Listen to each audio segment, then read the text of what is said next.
respeto de tus derechos. Comenzamos.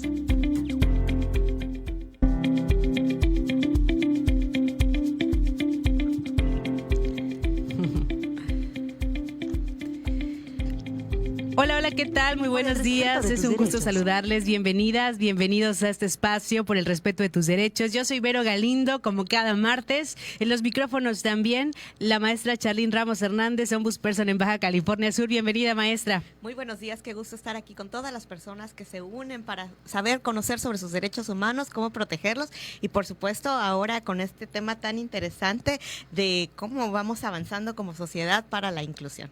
Totalmente, y más en el mes de abril, en el mes de la niñez, donde celebramos a las niñas y los niños, pero justamente este espacio celebra a las niñas y los niños de todos los grupos de atención prioritaria, niñas, niños con discapacidad, de la población indígena, afromexicana, niños y niñas que se encuentran en estancias o que se encuentran, por ejemplo, en las casas hogar, es decir, toda la diversidad de niñas y niños en Baja California Sur. Antes de presentar justamente a mi invitada y mi invitado del día de hoy, y en el marco del Día de la Niñez, maestra, quisiera que nos platicara sobre un magno evento que se estará realizando justamente en el marco de esta fecha y que organiza la Comisión Estatal de los Derechos Humanos para justo abonar a la educación de niñas y niños. Platíquenos qué vamos a hacer este mes de abril. Por supuesto, tenemos en este mes un proyecto muy interesante que les vamos a compartir en este momento cual primicia. Es un taller sobre navegación en el mundo digital enfocado para niñas y niños de 7 a 11 años de edad, para que hagan estas oportunidades con una experta en violencia digital, donde van a estar realizando estas actividades con sus tabletas, con su equipo electrónico y acompañados de sus familiares, ¿verdad? Eso es muy importante, con mamá o papá, o en dado caso un maestro o maestra que pueda estar acompañando a cada uno de estos pequeños y pequeñas, para que van a estar realizando estos ejercicios para entender lo que es una huella digital de un niño o una niña en nuestra sociedad, que conozcan cuáles son las implicaciones de subir una fotografía, de compartir, de grabarse haciendo un TikTok, cómo refleja esto su identidad en este mundo tan diverso, y pues por supuesto también hacerles saber de la importancia de cuáles son las medidas con las cuales pueden contar para tener una navegación segura, que no se expongan, porque sabemos que el tema de las personas y las redes sociales pues puede ser algo muy divertido, muy padre para comunicar, pero también lamentablemente puede ser aprovechado por personas que tienen malas intenciones, y sabemos que hay mucho esta parte del grooming, que es adultos que pues están cazando a través de estos medios electrónicos, redes sociales, niños y niñas que en una situación de vulnerabilidad puedan confiar en ellos y por supuesto lamentablemente puedan caer en las garras de la trata, del abuso sexual, de los depredadores. Maestro, esto es muy importante. El mes de la niñez está lleno de celebraciones, está lleno de eventos de fiesta, pero es también importante reconocer que nos estamos enfrentando a una nueva forma de educar a la niñez, y es una educación digital que debe ser consciente, que debe ser también informada para las adultas y los adultos, porque vamos a ser bien sinceras, ¿no? A veces nos quedamos atrás y nos quedamos con nuestro dispositivo móvil viejito. Bueno, no sé si a ustedes, pero a mí me costó mucho trabajo migrar a una pantalla táctil del teclado QWERTY, donde ponías varias veces, ¿no? ¿Se acuerdan? Pinchabas varias veces la tecla para encontrar la letra y demás, ¿no? Ya que digas, ¿se acuerdan? Ya eso ya es un signo, ¿no?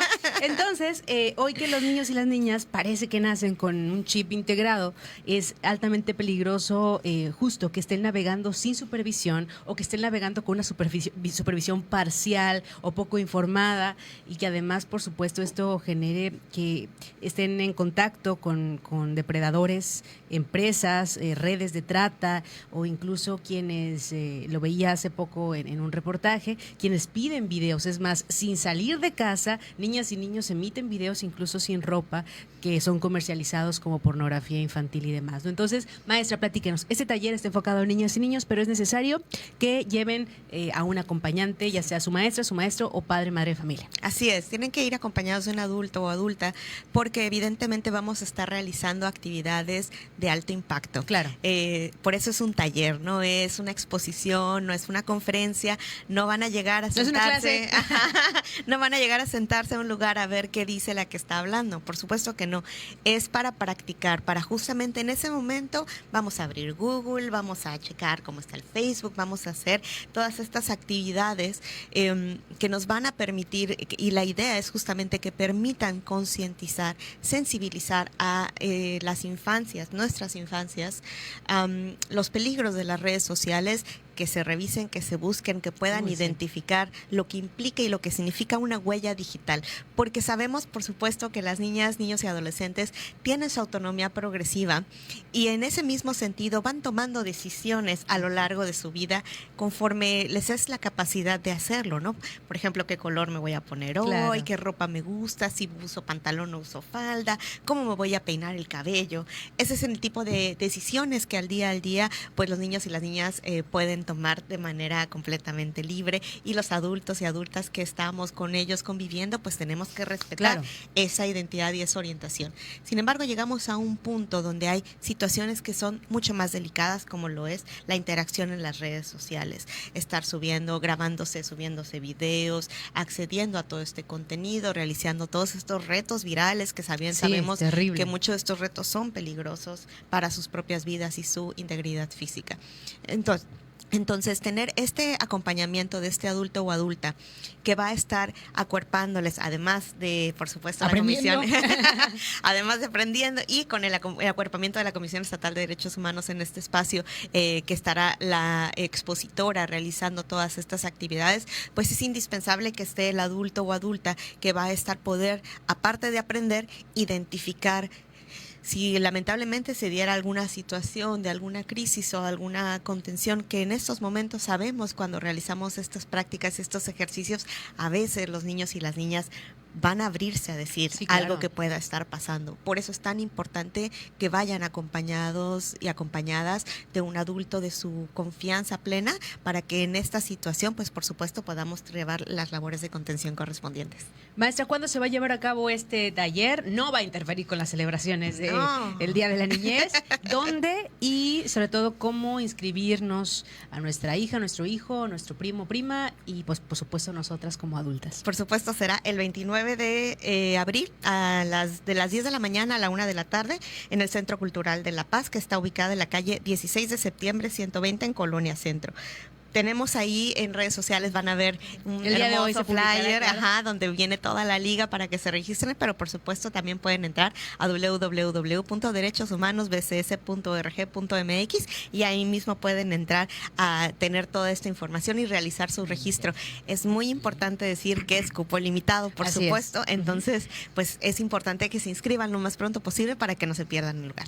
Totalmente, este trabajo se hace de la mano de la sociedad civil organizada. Estará exponiendo Krista Robinson, representante de Defensoras Digitales Baja California Sur, que para las adultas y adultos, pues bueno, ha sido una agrupación que ha tenido muchísimos avances en materia de educación digital, la ley Olimpia, entre muchas otras que han impulsado justamente para poder proteger tanto a nuestras infancias como a las mujeres de los peligros que existen en las redes sociales. Pues ya está la información. Al finalizar este programa estarán listas las ligas para el registro de quienes deseen participar con nosotros, y sobre todo que estén atentas y atentos a la publicidad que se estará lanzando al respecto. Les esperamos próximo 29 de abril y por supuesto, niñas, niños en compañía de un adulto o una adulta. Y hablando de las infancias, justamente del proceso del transitar del tiempo, el día de hoy nos acompañan dos personas que han hecho muchísimo por la infancia desde la sociedad civil organizada, en particular un grupo de atención prioritaria, estas personas que tienen síndrome de Down. Quiero dar la bienvenida a Alma Rojas Cabello y a su hijo Alejandro Cortés Cabello. Bienvenidos, bienvenida. Muchas gracias por invitarnos, por pensar en nosotros y por todo lo que implica todo esto. No, el gusto ha sido de nosotros poderles conocer a partir de la convocatoria que lanzamos el año pasado al Premio Estatal de Derechos Humanos, al primer Premio Estatal de Derechos Humanos en Baja California Sur, organizado por la Comisión Estatal de los Derechos Humanos, en el que se sumaron ustedes como propuestas justamente para categorías como ciudadanía, ciencia y arte, exponiéndonos un poco de lo que han hecho a lo largo de su trayectoria. Y justo en este tiempo tan importante que tenemos los micrófonos abiertos para dar voz a la sociedad civil organizada, muy poco en ocasiones se habla de personas con síndrome de Down. Hablamos personas con discapacidad, niñas, niños que tienen discapacidad motriz. Y se nos olvida que hay otros síndromes que también requieren atención. Platíquenos un poco, Alma, como madre de familia, que después de ser madre de familia se convirtió en luchadora social y en activista. ¿Cómo se recibe la noticia de que su hijo menor tiene síndrome de Down? ¿Y cuáles son los retos, ¿no? Frente a una sociedad poco incluyente? Sí, es un balde de agua fría, definitivamente, ¿no? El decir, tienes tu hijo con discapacidad, porque te dicen, los médicos tienen una manera tan sutil de decirlo, decir, tu hijo tiene síndrome de Down, tiene el corazón más grande de lo normal, no está en su lugar y no le late como debe de latir. Entonces me duró una semana el llanto con eso porque pensé que se iba a morir. Pero afortunadamente hay gente preparada. A mí me tocó toparme con la doctora Claudia Jiménez, que en ese entonces era genetista, ahorita ya está jubilada y lamento por los que no lo conocieron. Pero es lo que falta. O sea, el llanto, la frustración, todo es pura ignorancia, de verdad. Porque en cuanto hablas con gente preparada que te dice qué puede ser un síndrome de Down, cuáles son sus limitaciones, pero te dicen, puede aprender lo que sea si tú le enseñas. Dicen, de por ellos mismos no aprenden nada. Entonces yo dije, pues yo ni soy profesionista ni nada y vivo bien feliz, ¿cómo no le voy a enseñar a mi hijo, verdad? Y sí, es un reto bien grande estar trabajando, estar aprendiendo. Me chuté como 3 libros y ahorita ya ni me acuerdo qué leí, pero sé que me sirvieron. Alma, ¿cuántos años tiene Alejandro? Alejandro tiene 31 años ya. Ya no es un niño, ya no entra en la categoría. Bueno, es pequeñito, hombre. Pero justamente estamos hablando de la historia de una madre de la sociedad civil, una madre que no esperaba recibir a un hijo con síndrome de Down, que se enfrenta a una serie de retos, empezando por la inclusión educativa, por la escuela. El deporte, porque al ratito nos va a platicar tanto Alma como Alejandro de su trayectoria deportiva como deportista de alto rendimiento, de la inclusión en las calles, con los grupos de amigos, amigas. Platícanos un poco sobre la situación de hace 30 años en materia de inclusión, empezando por la escuela. Bien difícil, ¿eh? Tenemos que concientizar a todo el personal de la escuela, porque para ellos solamente hay una opción, la escuela de educación especial. Son demasiados alumnos, es realmente muy poquito porque ahí entran todas las discapacidades, sí, claro, leves, severas, y a todos se les va tratando igual, nomás empujándolos, ¿no? Entonces uno de madre de familia tiene que trazarse objetivos claros y decir, bueno, yo voy a trabajar en esto otro. Entonces, pues sinceramente yo lo integré a un jardín regular. Él hizo kinder, primaria y secundaria en escuelas regulares. Ahorita ya está en prepa abierta, que sí es el CAED, que atiende a puras personas con discapacidad.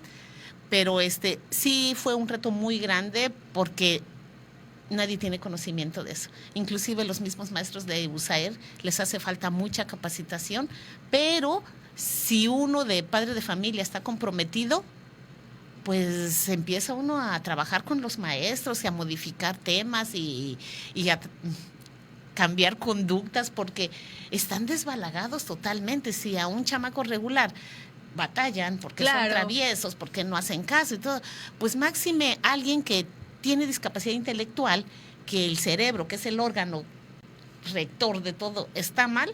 No, pues yo casi me la vivía en la escuela y sí, ya me soñaban. Eso es muy importante, maestra. Estamos hablando de la determinación, en este caso una familia, de acompañar en este proceso de lucha, porque sí es una lucha integrar muchas veces, y hace 30 años más, a una persona con síndrome de Down a una escuela regular, el poder ofrecerles oportunidad de desarrollo académico para después que sea desarrollo laboral, para poder encontrar los escenarios en los que se puede desarrollar óptimamente. ¿Qué tal si después del corte nos platica cómo abona la Comisión Estatal de los Derechos Humanos a llevar de la mano a la sociedad civil para lograr este mundo un poco más incluyente? Regresamos en un momento más.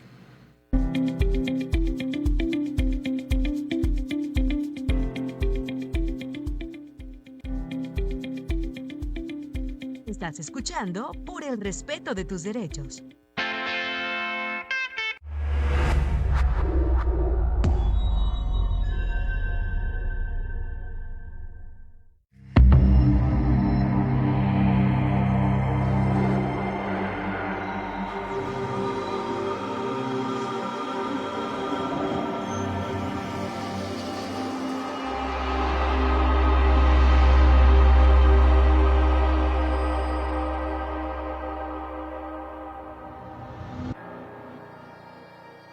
¿Tú crees en los ángeles? Se dice que en nuestro país hay un lugar diseñado por los propios ángeles. Un lugar que es un verdadero tesoro.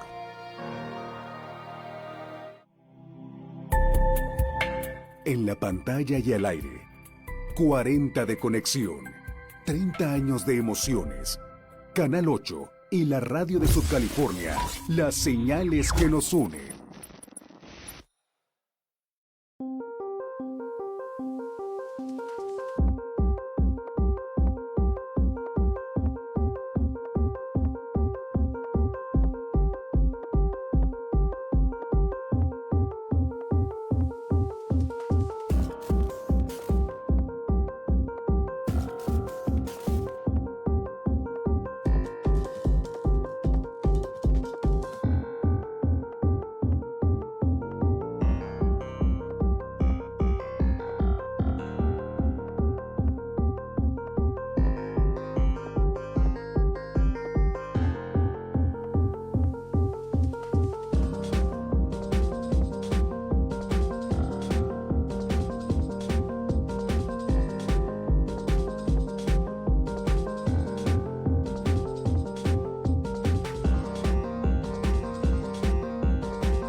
En la pantalla y al aire.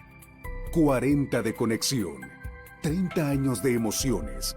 Canal 8 y la radio de Subcalifornia. Las señales que nos unen.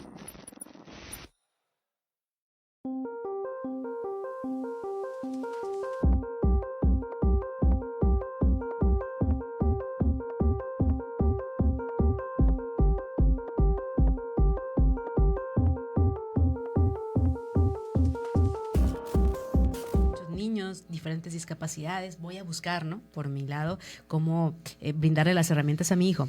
¿Cómo pueden abonar las comisiones de derechos humanos a lograr la inclusión o por lo menos avanzar en el tema de la inclusión, en este caso educativa, ¿no? Precisamente las comisiones de derechos humanos han ido evolucionando con el tema, con la sociedad, con el derecho también. Claro. Cómo se veían los derechos humanos hace 30 años no tiene la menor comparación con cómo se viven los derechos humanos en el sistema mexicano en nuestra actualidad. Y por supuesto, lo que en ese entonces la Comisión Estatal de Derechos Humanos era un organismo que pues dependía del Ejecutivo y que se mantenía como una más, otra dependencia, otra entidad del gobierno del Estado. Verdaderamente ahora en una situación en la cual tiene una autonomía constitucional y las protecciones y las regulaciones necesarias para precisamente poder realizar estas labores de investigación con autonomía y para poder emitir estas recomendaciones a las autoridades en el ámbito ejecutivo y de administrativo del estado de Baja California Sur. Evidentemente ahora son una gran fuente de alianza para todas las personas activistas que tienen toda esta sensibilidad y conocimiento claro. de lo que realmente cómo se vive una exclusión. A veces es fácil decir, ay, me discriminan porque no tengo exactamente lo mismo que la otra persona de al lado. Y ahora vemos estos nuevos discursos, ¿no? En los cuales les llaman la discriminación inversa, ¿no? En las que por qué a las mujeres se les da más y a los hombres se les da menos, no nos están discriminando a los hombres, ¿no? Es este tipo de discurso en el cual ahora... También en otro de los programas que venía el director Jorge Vale, sí, hablaba respecto de estos apoyos que ya se están dando a las personas con discapacidad. E igual, ¿no? Decían, ¿por qué a ellos les dan dinero y a nosotros no? Y entonces nos discriminan a nosotros por no tener una discapacidad, ¿no? Estos discursos que ahora se ven en la modernidad, evidentemente lo único que hacen es hablar desde la ignorancia de lo que implica vivir con una situación en una sociedad que está tan estereotipada y tan diseñada para no permitir el acceso a las oportunidades y a un sistema en el cual aún lamentablemente pues sabemos los sistemas de pues banquetas, las calles, los sistemas de transportes, ¿no? Toda la infraestructura gubernamental y de la ciudad no está pensada para todas las personas, claro, está pensada solo para cierto tipo de personas y que cumplen con ciertas características. Entonces las personas que no cumplen con este cajita de estereotipo son quienes viven al día a día cada una de las situaciones, desde muy pequeñas, como nos comentaba en algún otro de los espacios, pues por qué las plantas, por ejemplo, en las banquetas no deberían estar pegadas a la pared, ¿no? Y una persona que no vive con discapacidad, pues no tendría la menor idea de saber que ¿no? Esta es una necesidad para poder permitir a las personas que sí tienen esta situación de discapacidad, pues poder avanzar con mayor facilidad. Entonces, cuando esas personas se acercan a la comisión y se generan estas alianzas tan importantes, hacen llegar toda esta información del día a día, de la vivencia, de todos los espacios y las áreas de oportunidad para la mejora de cada una de las relaciones y cada uno de los espacios en cada una de las entidades de gobierno que podemos mejorar en cada instante, porque por supuesto es una evolución. Pensar que vamos a decir, bueno, ya hágase la inclusión, claro, y ya mañana tenemos un mundo inclusivo, ¿no? Pues la inclusión es algo por lo que tenemos que trabajar como sociedad en colectivo. Mucho trabajo. Es muy importante el que también los medios de comunicación hayamos evolucionado, porque antes, hace 10 años, 15 años, esto no era común, claro, tener un espacio en el que se abrieran los micrófonos, radio, televisión, redes sociales mucho menos, transmisiones en vivo era algo que era imposible de pensar, ¿no? Era de los supersónicos. Pero justamente el abrir los micrófonos a la sociedad civil era poco común, siempre se traía a las instituciones. ¿Y qué era lo que pasaba en estos espacios informativos? Se definía, por ejemplo, en el caso de Alejandro, ¿qué es el síndrome de Down? ¿Qué características tiene una persona con síndrome de Down? ¿Cuáles son los rasgos físicos, cerebrales? Entonces quedaba en ese nivel informativo, pero no se veía esta parte humana y social de vivir con una condición particular, de vivir con una discapacidad, de tener síndrome de Down, de escuchar a las madres y a los padres. O cuando se hacía de esta manera, se entendía en un contexto de beneficencia, ¿no? O de, ay, pobrecitos, pobrecitas por esta situación que tienen, hay que donar. Entonces se transmitía de una manera errónea, porque justamente no se buscaba incidir en la política pública, ¿no? De una manera específica. Entonces, en este sentido, vamos a recorrer con Alma y con Alejandro 30 años de historia, 30 años de derechos humanos, 30 años de esfuerzos colectivos por la inclusión. Entonces, yo sé de primera mano que cuando Alma recibe, ¿no?, Alejandro va creciendo, hace un esfuerzo extraordinario por generar un espacio educativo. ¿Cómo está este asunto? Porque seguramente quien nos esté escuchando, que tenga un hijo con alguna discapacidad o que tenga un hijo con síndrome de Down, yo también hice eso. Voy a llamarle a Alma para ver cómo nos podemos organizar. Platícanos, claro que Alma. Sí. Es una experiencia muy bonita, porque es a raíz, obviamente, de las necesidades de Alejandro. Un día nos tuvimos que ir a vivir a Rosarito, Baja California. Entonces, pues lo saqué de aquí de la escuela, que le atendían, le daban terapia. Y lo llevo a la escuela. de allá a escuela especial, no le dan terapia y nada más lo tienen con muchos niños.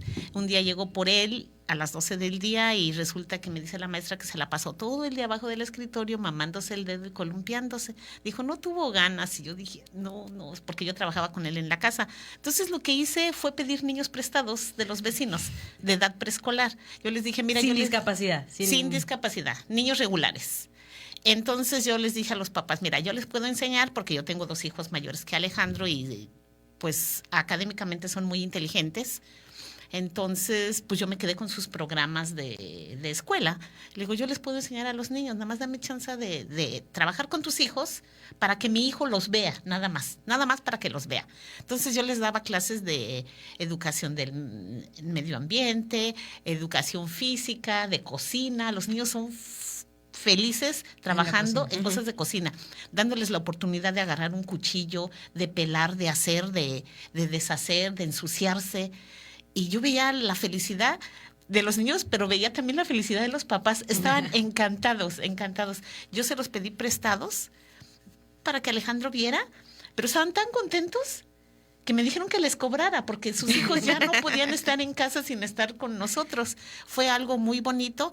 Seguramente a Alejandro le sirvió. En esa época no se vio mucho, pero a lo largo, a través de los años, yo me he dado cuenta cómo reacciona Alejandro. De hecho, una vez le pregunté a un psicólogo, ¿cómo es posible que Alejandro tenga tal reacción que a todos los adultos nos impacta? Si supuestamente él tiene discapacidad intelectual. Claro. Me dijo algo que yo creo que tiene razón. Dice, mira, las personas regulares medimos nuestro coeficiente intelectual a través de exámenes y lecturas y todo. Ellos tienen su discapacidad intelectual. Ok, ellos desarrollan su inteligencia del corazón y son capaces de actuar como tú ni te lo imaginas. Y yo lo he vivido con él. Claro. Entonces digo, sí es cierto. Yo le empecé a enseñar a entrenar porque yo siempre he entrenado y todo, pero veía que no. El profe Javier Martínez tuvo la atinada idea de hacer un grupo de atletismo para personas con discapacidad. Nos invita un viernes y el lunes fue Alejandro y Osiris los primeros, los pioneros en llegar ahí. Pues a las mamás nos surgía que nuestros hijos se activaran. Y fue muy bueno, porque bueno, Alejandro tardó 1 año en hacer el puro calentamiento, no quería, estaba renuente. Y el profe con mucha paciencia pues me enseñó y yo estaba acostumbrada. Cuando era bebé le metí hasta 8 horas de trabajo al día, así es de que yo estaba acostumbrada a trabajar con él. Y así estuvimos hasta que logró integrarse y pues con muy buenos resultados. Ganó el Premio Estatal de la Juventud por sus logros, de sus medallas. Conocimos muchísimos lugares bien hermosos, conocimos a muchísima gente, pero el tiempo pasa y el deporte llega también a su tope. Dije, ¿qué va a hacer? Digo, ay Dios, muchas veces pedí talleres de capacitación para jóvenes con discapacidad y sinceramente no le puedo echar la culpa al gobierno porque ya he vivido que hay talleres y casi no van personas. Todo el mundo tiene muchas cosas que hacer, pero no los llevan a los talleres, que ha habido bien poquitos, por cierto, pero empiezo a meterlo a talleres de panadería, repostería. Ahí nos quedamos en la parte de la historia, maestra. Estamos viendo esfuerzos que parecieran aislados, pero no lo son, porque así como Alma, muchas madres de familia, muchas hermanas, muchas familias, muchas escuelas han hecho estos esfuerzos monumentales para incluir de manera universal, podemos decirlo de esta forma, a personas con alguna discapacidad. Hablamos de educación, hablamos de deporte, hablamos de cultura, hablamos de programas sociales. Maestra, ¿cómo puede usted traducir esta parte a los esfuerzos institucionales que se realizan a la par, ¿no? Porque después del corte podemos hablarlo. La legislación avanza, las leyes se crean, se adaptan en materia de inclusión, en materia de discapacidad, pero una cosa es el devenir de la sociedad y otra cosa es el devenir de las instituciones públicas, ¿no? ¿Cómo hemos logrado esta sinergia? Vámonos a un corte y regresamos.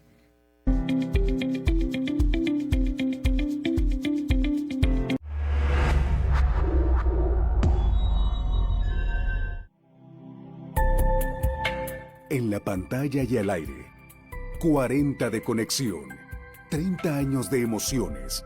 Canal 8 y la radio de Subcalifornia, las señales que nos unen.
De las y los ciudadanos que pertenecen a un grupo de atención prioritaria o son familias de personas que pertenecen a un grupo de atención prioritaria, justamente para que nos den esta perspectiva.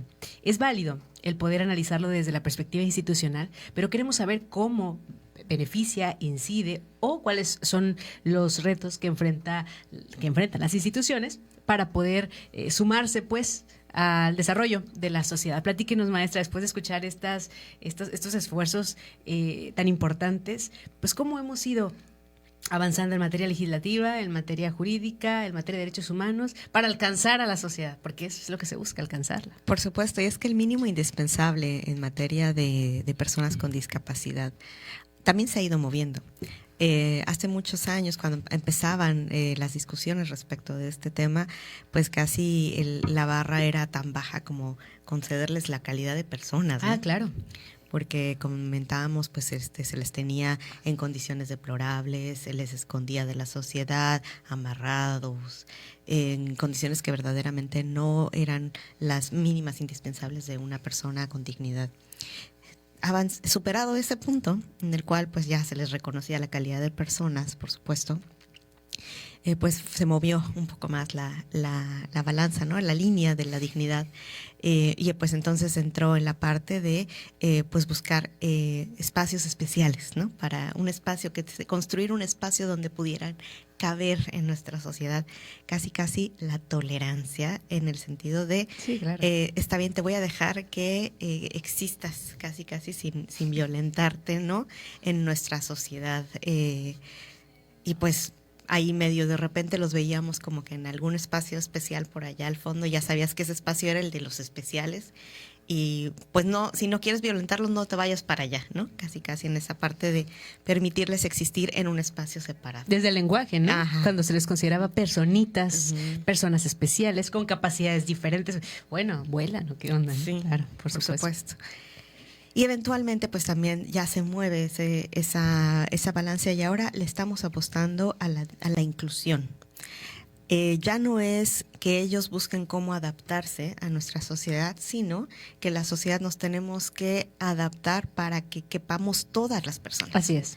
Entonces tenemos que empezar a generar espacios donde todas las posibilidades, todas las diversidades quepamos. Ya no es este estereotipo en el cual aquí estamos y los demás a ver cómo le hacen para entrar, sino que y reconocemos que tenemos estos estereotipos y a ver cómo le hacemos para abrirnos, para que entonces podamos caber todas las personas. Como una coexistencia pacífica en donde todas las personas tengamos lo que necesitamos para desarrollarnos. Y es que es bien interesante escuchar justamente lo que decía Boyens a partir de las necesidades de Alejandro. Así es.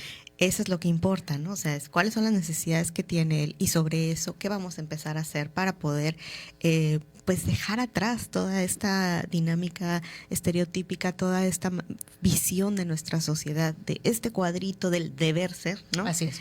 Para entonces decir, bueno, no hay un deber ser necesariamente de que las mujeres tienen que traer cabello largo y tienen que traer falda y los hombres tienen que traer pantalón y tienen que traer cabello corto y no todos los niños tienen que ser superdotados y súper inteligentes y la felicidad, hablando de lo que compartía también aquí en esta mesa, no deviene de la intelectualidad necesariamente. Claro, totalmente.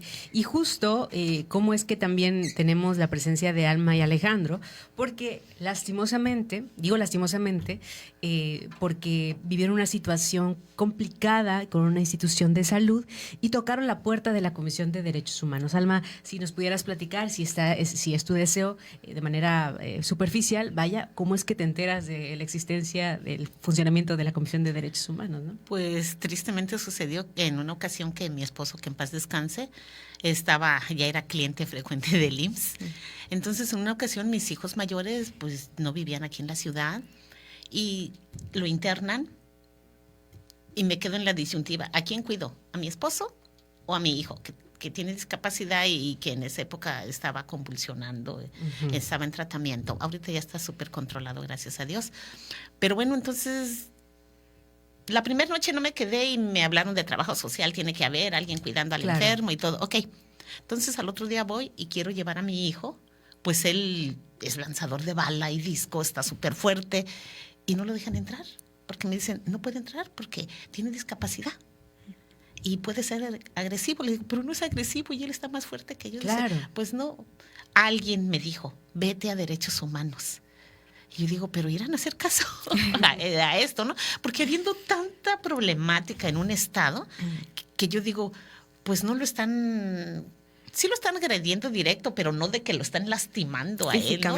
Porque uno se crea esas ideas. Exactamente. Entonces va uno aprendiendo exacto eso a que no, sí lo están lastimando y me están lastimando a mí.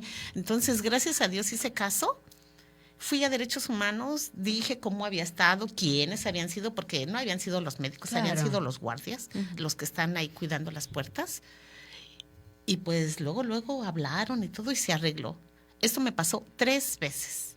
Ya ahorita, hoy por hoy, yo a todo el mundo, vete a Derechos Humanos, no te dejes, porque sí te hacen caso. Porque todavía está eso, ¿eh? La gente todavía no lo cree que le hagan caso en Derechos Humanos.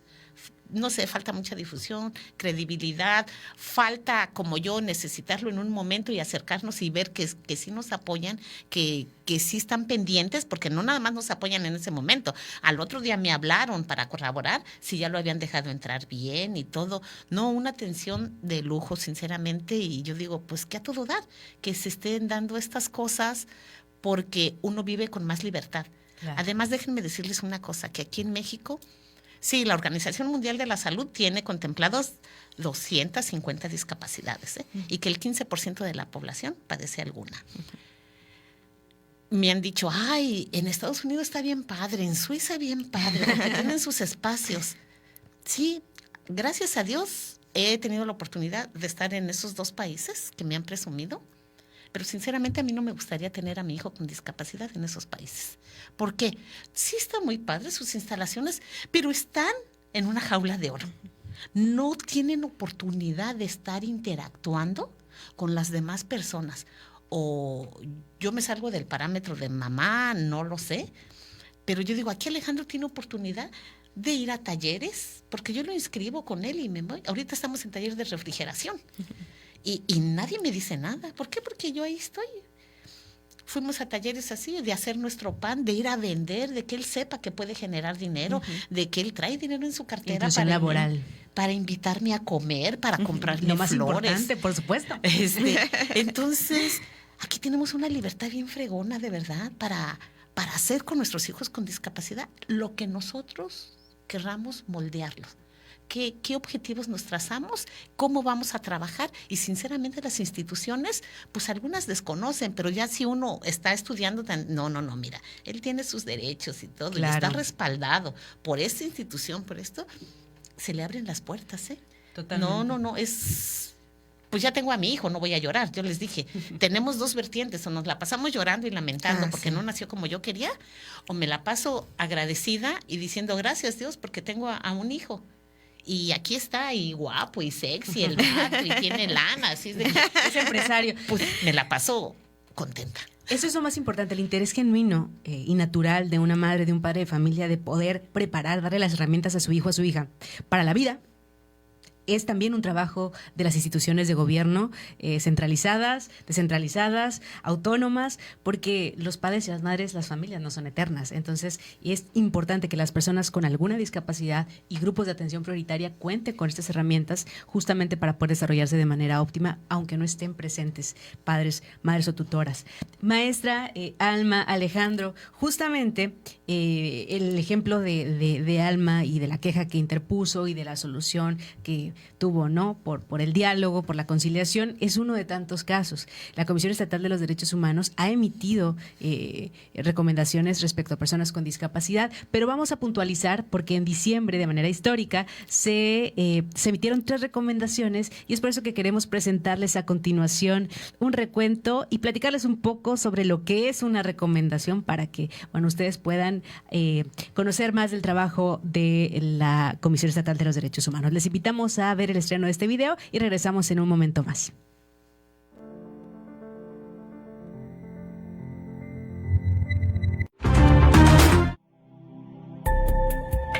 En la pantalla y al aire, 40 de conexión, 30 años de emociones. Canal 8 y la radio de Subcalifornia, las señales que nos unen.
Estamos de vuelta, esto es por el respeto de tus derechos. Justamente, maestra, acabamos de compartir con la ciudadanía este hecho histórico de diciembre de 2023 y justamente de la importancia de presentar una queja, de denunciar, así como lo hizo Alma en su momento, que tuvo una solución conciliadora, pero hay algunas que no. Platíquenos un poco al respecto. Claro, es que la conciliación es uno de los elementos de la recomendación que viene ordenada inclusive desde la ley de la Comisión Estatal de los Derechos Humanos. Por eso siempre abonamos a que podamos resolver las situaciones a través de la conciliación. Sin embargo, cuando ya hay una existencia constatada de una violación de derechos humanos, pues ya corresponde una recomendación, aún en los casos en los que se haya logrado una conciliación, es importante decirlo. Es decir, que recomendación no equivale a que no hubo una conciliación. Sí, equivale a que sí se demostró la existencia de una violación de derechos humanos y por tanto pues vienen toda esta serie de medidas en las cuales se sugiere qué es lo que se tiene que hacer para reparar el daño ocasionado a la víctima, víctimas involucradas en esta situación y por supuesto qué es lo que tiene que hacer la institución para evitar pues medidas con estas medidas de no repetición, evitar que le vuelva a pasar a la misma persona o a otras personas, ¿verdad? Así es. Eso es importante. Tenemos historias en vivo como la que nos acaban de compartir aquí, justamente respecto de cómo impacta en la vida de las personas ese tipo de recomendaciones, porque justamente es lo que viene a dirimir alguna especie de conflicto. Evidentemente la autoridad que realizó este actuar pues considera que estuvo bien hecho. Claro. Por supuesto, de lo contrario no lo hubiera hecho, ¿no? Trabajo, exactamente. ¿No? Sí. Piensa, difícilmente tenemos una autoridad que cree que no está haciendo su trabajo. Claro. Al realizar estas acciones cree que está haciendo su trabajo. En este caso, por ejemplo, ¿no? Decía, estoy protegiendo a los otros pacientes de una posible agresión de una persona que en su manera de pensar tiene el potencial de ser agresiva, sin permitirse a través de las medidas, claro, de las recomendaciones. Lo que se hace también es capacitar, ¿no? Se hacen estas reuniones con el personal y se le dice, bueno, ponte a pensar que entonces una persona que no tiene discapacidad no tiene potencial de ser agresiva. Claro que sí. O que no se le observa, ¿no? Exactamente. Vámonos a un corte, maestra, y regresamos para concluir este espacio. Ay, lástima.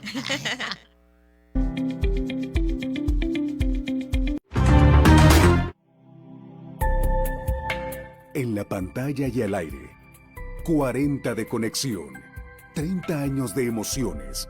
Canal 8 y la radio de Subcalifornia, las señales que nos unen.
estamos de vuelta. Esto es Por el Respeto de Tus Derechos. Son las 10 de la mañana con 50 minutos. Se nos ha ido súper rápido este espacio.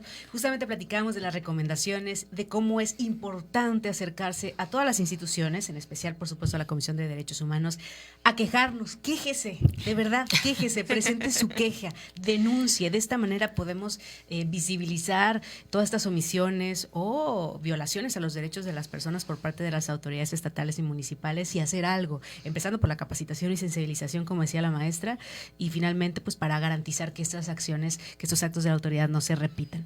Alma, Alejandro, ya casi nos vamos, pero por favor, denos un mensaje final respecto a la importancia de no rendirse, de seguir luchando por la inclusión, de acercarse, tocar la puerta de las instituciones y si no nos hacen caso, pues tumbar la puerta, ¿verdad?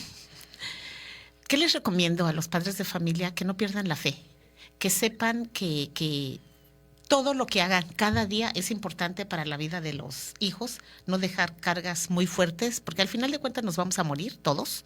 No hay, dicen, esta vida, es lo único seguro en esta vida. Diviértete, porque nadie sale vivo de ella, ¿no? Entonces, diviértanse aprendiendo, son herramientas para los muchachos con discapacidad. Y sí les voy a decir una cosa, a mí mucha gente me ha dicho, ¿le has enseñado mucho, Alejandro? Sí. Hubo días que le metía 8 horas de trabajo y todo, pero sí les voy a decir, y muy sinceramente, le he enseñado mucho, pero lo que yo he aprendido de él, no le llego ni a los talones. Cada día me da unas lecciones que yo me quedo impactada y digo, Dios, cada día siento que me hace una mejor persona el tener a mi hijo con discapacidad y aprender de él en todas sus acciones, todos sus movimientos, cómo trabaja, cómo me consuela. Acabamos de hacer un viaje en toda la península a esparcir las cenizas de su papá, que era su deseo. Y me queda sorprendida de todo lo que aprendemos sus hermanos y yo de él. Claro. Digo, es maravilloso, véanlo por favor como una bendición, no lloren, no se lamenten, todo tiene un porqué en esta vida y como les digo, ya lo tenemos. No podemos llorar toda la vida, mejor hay que ser felices. Y yo quisiera resaltar, Alma, que Alejandro ha sido deportista de alto rendimiento, él es panadero, tiene su propio negocio, se gana, ¿no? La vida, digamos, haciendo mazapanes, haciendo pan, vende, entra a las instancias, a las oficinas, a los negocios a vender su pan. Es decir, el desarrollo depende también del impulso que se les dé a las personas con discapacidad y las oportunidades que las personas que no tenemos discapacidad podamos garantizarles y asegurarles para que se desarrollen de manera óptima. Maestra, nos vamos, casi, pero un mensaje también justo para el llamado a la ciudadanía, que se acerquen a nosotras. Pues además de que se acerquen a la Comisión Estatal de Derechos Humanos, por supuesto, para apoyarles en sus gestiones y en sus tratos con la autoridad cuando en algún momento se puedan sentir que están siendo vulnerados.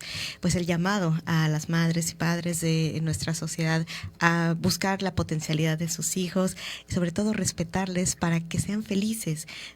Dejar tal vez en esta gran historia la gran enseñanza es no buscar, como decía justamente Alma, enfocarse en la frustración de lo que yo quería que fuera mi hijo, mi hija, sí, y enfocarnos en la parte de qué es lo que ella o él quiere y ayudarle a potenciar esas talentos que ya tiene. Todas las personas tenemos talentos, ¿no? Y entonces enfocarnos en ello y por supuesto inscribirles en el taller. Recuerden que está el 29 de abril, es taller gratuito. No vayan a perder esta gran oportunidad de convivir con sus niñas y sus niños en un espacio digital. Y lo más importante, va a ser súper divertido, súper dinámico. Requisito, llevar solamente una toallita, un tapetito para sentarse en el piso y poder trabajar, tanto la persona adulta como niño o niña, y un dispositivo que tenga acceso a internet. Puede ser un celular, una tableta, una computadora. El internet ya está garantizado en la sede. Únicamente ustedes llevarán su dispositivo para que puedan hacer las actividades que la instructora Krista Robinson de Defensoras Digitales Baja California Sur nos estará indicando. Asimismo estará todo el staff de la Comisión Estatal de los Derechos Humanos para auxiliarles, para poder apoyarles en este espacio de aprendizaje. Y qué mejor para las adultas y adultos para poder actualizarnos también en los peligros de la red, y niños que se den cuenta de lo que puede significar el subir una fotografía o estar compartiendo datos personales, ubicaciones, videos y los peligros a los que se enfrentan. Muchísimas gracias, Alma Rojas Cabello, madre de Alejandro Cortés Cabello, por estar en este espacio. Alejandro, ¿quieres darnos un mensaje, despedirte? Un saludo a tus hermanos. ¿A tus hermanos? ¿No? ¿A tu novia? ¿No? ¿Ni a la novia? ¿Ni a la novia? Pues un saludo a la novia de Alejandro, ¿cómo se llama? Abril. Abril, un saludo a Abril, porque pues ya sabe, hay que quedar bien con la novia. Muchísimas gracias. Yo soy Vero Galindo. Gracias, maestra Charlín Ramos, presidenta de la Comisión Estatal de los Derechos Humanos, por escucharnos. Nos escuchamos y nos vemos el próximo martes. Recuerden, las inscripciones para nuestro taller están abiertos. Cualquier información se las podemos dar a través de redes sociales o de igual forma a través de nuestra página web. Esto ha sido todo. Nos escuchamos en una semana. Hasta la próxima.